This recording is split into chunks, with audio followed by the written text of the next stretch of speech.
Welcome back to our news bulletin. Over 15,000 new cases have been reported across the world as the global death toll by the new coronavirus rises to nearly 9,000. But there is good news coming from China, where the outbreak began. This report has details.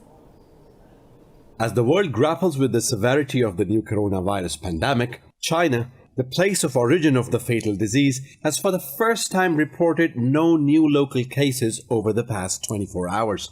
Beijing is now sending its medical teams to other countries struggling to contain the outbreak. The second team of Chinese medical experts arrived in Italy, where the virus has wreaked havoc. The main difficulty we have now is the shortage of medical staff. Now, all doctors and nurses in Lombardy are involved in the fight against epidemic. We need medical workers because the peak number of confirmed coronavirus cases may come in a few days. So China's help to us is very important. The donations from China are what we urgently need, which can save many lives. I thank the Chinese people. Thank you. Sub-Saharan Africa reported its first COVID-19 death, a high-ranking politician in Burkina Faso, as the World Health Organization urges the continent to prepare for the worst. New Zealand and Australia are the latest to shut borders to all foreigners as the hysteria of transporter coronavirus infections mounts. Spain, among the worst hit in Europe, is struggling to contain the virus at a time when the country is facing divisions over secession movements. We must now put aside our differences. We must unite around the same objective to overcome this serious situation. And we must do so together among all of us with serenity, with confidence, but also with determination and energy. Now we have to resist, to endure, and we have to adapt our ways of life and our behavior to the advice of our authorities and the recommendations of our experts in order to beat the virus. Beijing and Hong Kong are toughening up their 14-day quarantine restrictions as a second wave of the COVID-19 pandemic returns with homecoming citizens. US President Donald Trump will invoke emergency powers, but California Governor Gavin Newsom says 60,000 homeless in the state could get coronavirus in the next 8 weeks. The new coronavirus pandemic has changed the way people interact and live, with lockdowns and social restrictions across the world. From empty streets in Paris to cleaner canals in Venice, all spheres of human social life bear an impact. More in this report. The French government has put up its 67 million people under lockdown in an unprecedented act during peacetime to stem the spread of coronavirus. The streets surrounding Paris' famous landmarks remain empty, with just a few cars seen on the roads. The normally bustling central plaza of Paris's main business district is also deserted at lunchtime. It's been okay till now. It's more about having to stay inside, which is a bit stressful, but I'm lucky enough to have a dog, which makes getting around easier. For the moment, it is okay. Usually business streets in the Athens are empty after Greece shut down all retail stores. In Belgium, Brussels streets and squares looked deserted after the country went into a total lockdown. The US tourist hotspots of Miami's fabled Ocean Drive is nearly empty, and restaurants and cafes remain closed. Well, for locals, this is a big relief because spring break was really wild here. But just the reason, because all this happening, when you know what's the thing, then it's really sad, especially because they closed the beach from 5th to 15th Street. While in the UK, the impact of the pandemic on local businesses is huge following the government advice to cut down social contact. But all is not bad. Venice canals, usually bogged down with tourists in gondolas and motorboats, are now crystal clear for the first time in years. Italian government has closed the country for foreign tourists and told Italians to stay home. Moving on, Afghanistan's National Security Council says Kabul's position on the release of prisoners is unchanged. NSC spokesperson Javed Faisal says the prisoners will only be released after intra-Afghan talk starts and the Taliban guaranteed reduction in violence. The council statement came after US envoy Zalmi Khalilzad called for an immediate release of the prisoners as per the Doha peace deal. In a tweet, NSC spokesperson Javed Faisal said the Taliban have to give a reduction in violence guarantee for prisoners' release. Faisal said the group also has to assure Kabul those getting released shall not be returning to war. Earlier, Khalilzad said all sides should resolve the political crisis resulting from elections and dual inaugurations. Khalilzad also met self-proclaimed Afghan President Abdullah to discuss a way out of the political crisis in the country. Abdullah's office says the meeting could not find a solution to ease tensions with President Ashraf Ghani. Afghanistan's self-proclaimed President Abdullah has thanked Pakistan's Prime Minister Imran Khan over border opening. The cross-border trade through Pakistan is one of the main economic lifelines for the landlocked country of Afghanistan. In a tweet, Abdullah said he thanks Imran Khan for accepting Afghan traders' call to keep the Jaman-Boldak border open. Abdullah said the flow of foodstuff and key commodities through the border are essential in this critical time. He said Afghanistan highly appreciates this gesture as it further strengthens the bilateral ties. Pakistan has expressed concerns over the grim human rights situation in Indian-occupied Kashmir that has been reeling under curfew for the last 228 days. In a media briefing, Foreign Office spokesperson Aisha Farooqi said Islamabad will continue condemning barbarism of occupation forces in the valley. She said calling Kashmir an integral part of India is a clear violation of UN Security Council resolutions. Farooqi said Kashmiris continue to be deprived of their fundamental freedoms, right to liberty, health, education and food. The spokesperson said Islamabad calls upon the Indian government to lift communication blackout. Discussing coronavirus, she said Pakistan is taking effective steps to curb the spread of the deadly pandemic. She said Pakistanis, both in the country and abroad, are advised to avoid all non-essential travel. International Press Institute says media freedom in occupied Kashmir is under a serious threat from Indian forces. In a report, the body said state surveillance and pressure on journalists in the valley have increased since August. The report said journalists have been stopped from going to the occupied valley to report on current developments. It said Indian authorities have evicted journalists from residences provided by the government. Quoting Kashmiri journalists, the report said occupation forces are stopping media coverage on human rights abuses in the valley. The report said August blackout is 55th internet blockade recorded in the valley in the year 2019. The valley is reeling under Indian curfew and communications blackout for the last 228 days. Over 400 village councils in 15 districts of India's eastern Odisha have passed resolutions against the Citizenship Amendment Act. 11 state governments, including Kerala, Telangana, Andhra Pradesh and Rajasthan, have passed such resolutions. After passing motions, a memorandum was sent to Odisha Chief Minister Naveen Patnaik and collectors of the 15 districts. Civil rights activists and organizations have been canvassing in these villages against the controversial law.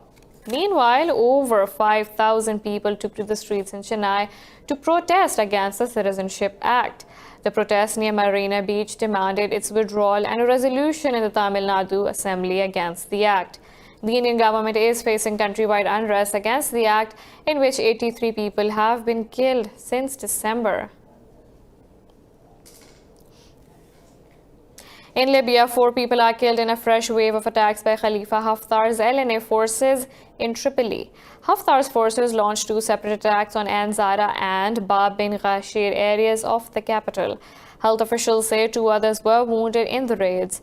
They said the attack on Anzara suburb killed 3 children from the same family, while a woman was killed in Bab bin Ghashir area. Heavy fighting between the Government of National Accord forces and Haftar militia has resumed since yesterday. Earlier, the UN and 9 countries called on Libya's warring parties for a humanitarian truce to cease hostilities amid COVID-19 pandemic. In Yemen, a court inside Houthi-controlled Sana'a has sentenced 19 army officers loyal to the government to the death. The ruling is the latest in a series of death penalties by the Houthi rebels against their political and military opponents. Lawyers in Sana'a said the specialized criminal court accused the generals of working in collusion with the Saudi-led coalition. Vice President Ali Mohsin Al-Ahmed and Defense Minister Muhammad Ali Al-Muqtashi were also sentenced in absentia. Earlier, the rebel-controlled court sentenced 35 lawmakers to death for switching sides. On March 6, the UN Human Rights Office called on the Houthis to scrub death penalties and house raids.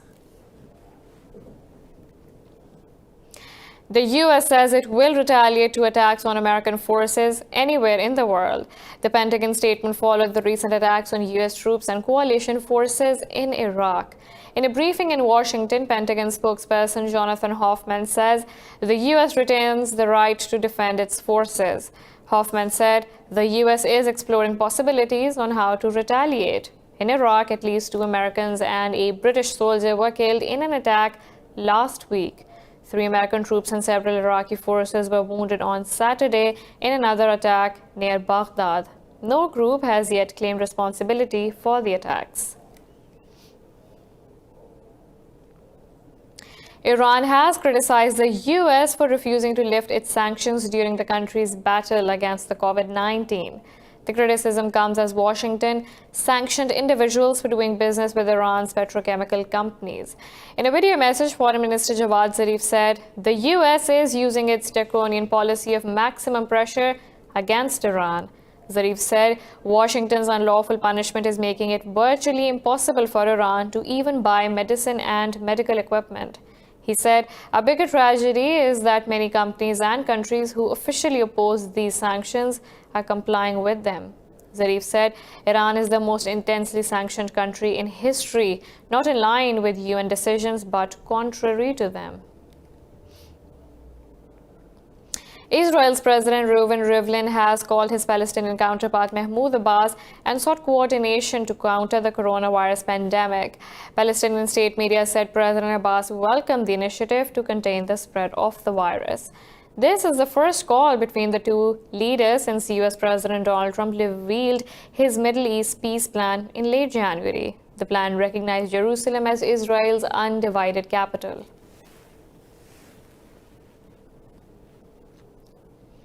U.S. President Donald Trump has signed a $100 billion emergency aid package to fight the novel coronavirus pandemic. The U.S. Senate cleared the bipartisan measure easily by 90 votes to 8 before Trump signed the legislation into law. The legislation provides coronavirus testing for free, sick pay and paid family leave, while boosting unemployment insurance for millions of Americans. This follows an initial $8.3 billion measure passed earlier this month, while a Phase 3 package worth over $8 trillion is also in the works.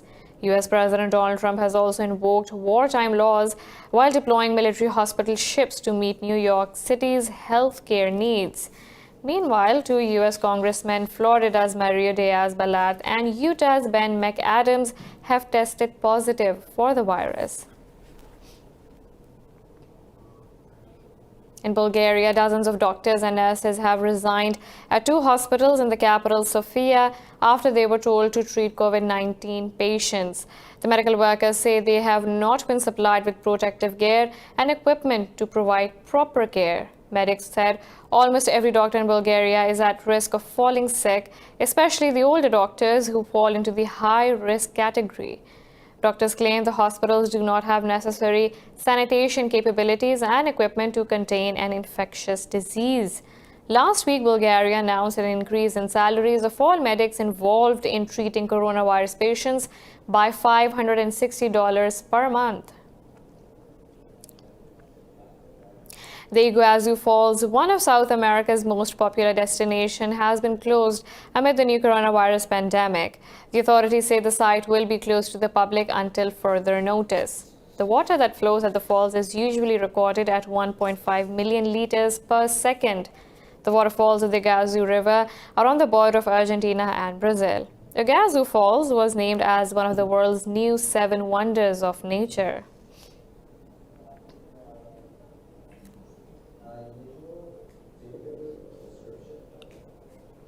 A massive prayer session in Bangladesh has sparked an outcry as the South Asian nation reports its first death due to the new coronavirus. Local police said some 10,000 Muslims gathered in an open field in Raipur town in southern Bangladesh.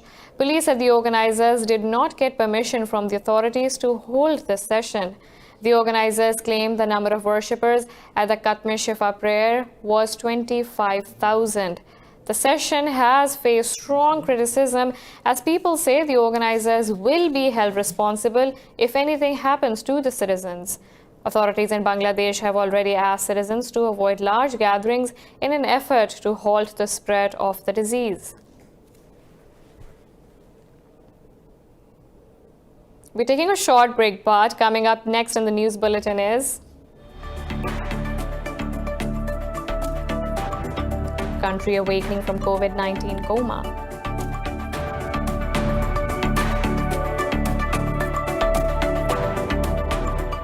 Japan cherry blossoms bloom early this year.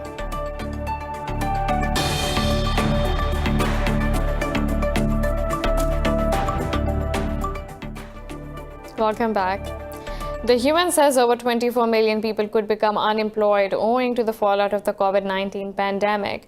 A report by the UN's International Labour Organization says at least 5 million people will lose their jobs because of the crisis. ILO said coordinated policy response, similar to measures taken in 2008 global financial crisis, can significantly lower the impact on global unemployment. The report said in an extreme case, the pandemic can push up to 35 million people in working poverty by the end of 2020. Report notes surge in unemployment will result in income loss of up to $3.5 trillion by the end of this year. In China, life is slowly returning to normal as health authorities report fewer and fewer cases of COVID-19 infections. Traffic has returned to many of the country's roads, restaurants are reopening, and factories are resuming operations. This report will now tell you more. The coronavirus outbreak had kept the world's second largest economy locked down for weeks. Factories were shuttered down, leading businesses to fail and raising unemployment levels. Now, China is finally waking up from its COVID-19 coma.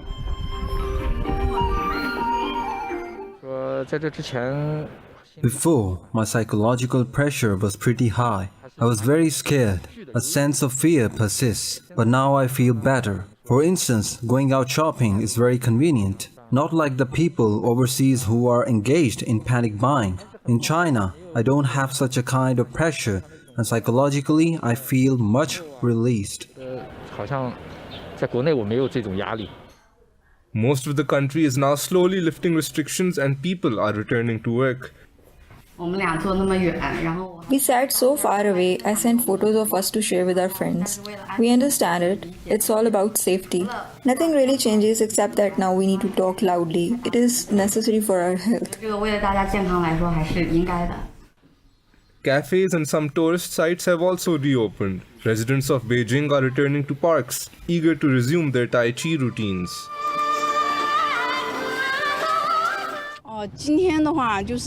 Today I'm outside because I've been indoors for too long. People are able to come out if they are wearing face masks. Generally, many places we go set up checkpoints for taking temperatures, right? What I'm thinking is that people with virus issues can't come out, and people who can come out are safe, so we are reassured. After weeks of empty streets, Shanghai is also transforming. Basically, before the epidemic last year, my business was very good, as opposed to now. From the morning till the night, I was busy. Now, basically, I don't come to the shop in the morning until I have lunch. And I'm finished by 3 p.m. with nothing left to do. Economic officials claim that 90% of businesses are operating again. But with over 3,200 deaths and over 81,000 infections, the outbreak has left many scars.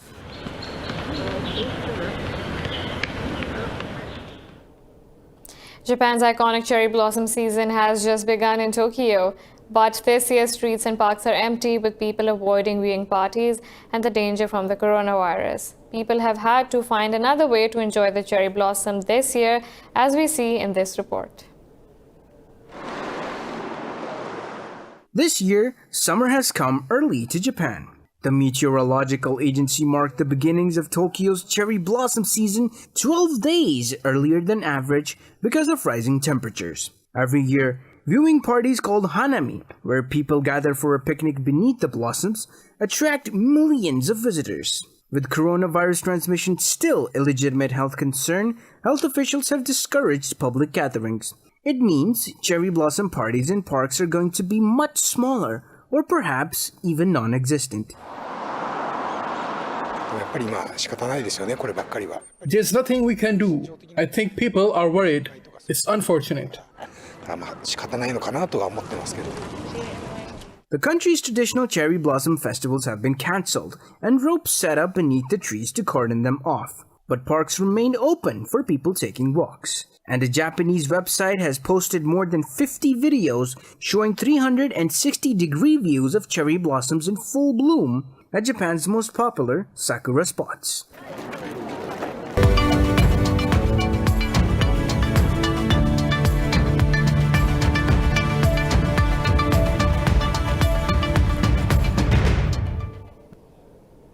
Saudi Arabia has announced to downsize its 2020 budget due to the economic impact of the COVID-19 and the consequent oil price slump. Kingdom's Finance Minister Mohammed Al-Jadaan says the budget will be cut by over $13 billion, corresponding to less than 5% of overall expenditure. Al-Jadaan also said developments will be reassessed and appropriate decisions will be made in a timely manner. Riyadh had originally set spending at $272 billion for 2020. The 2020 budget was already down from 2019 estimates by about 8%.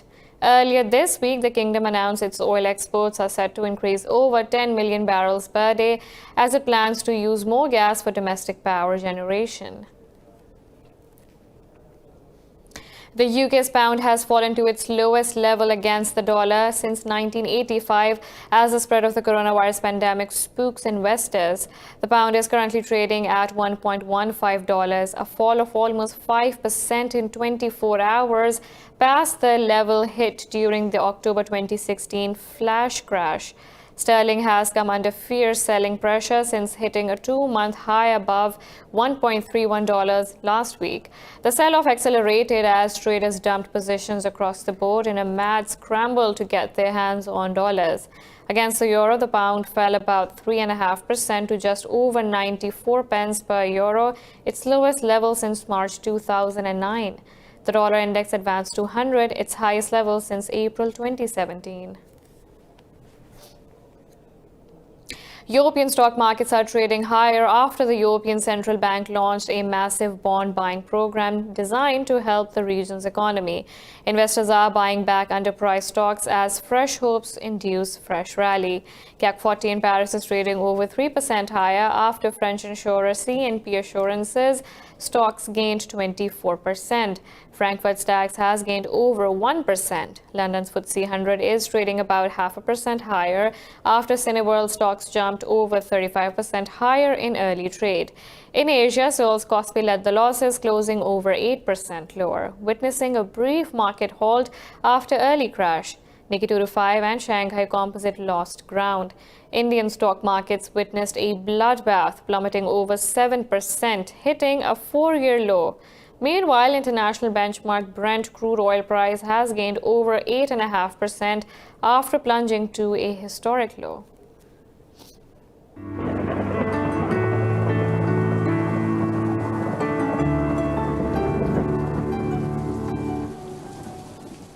Now let's look at the weather from around the globe.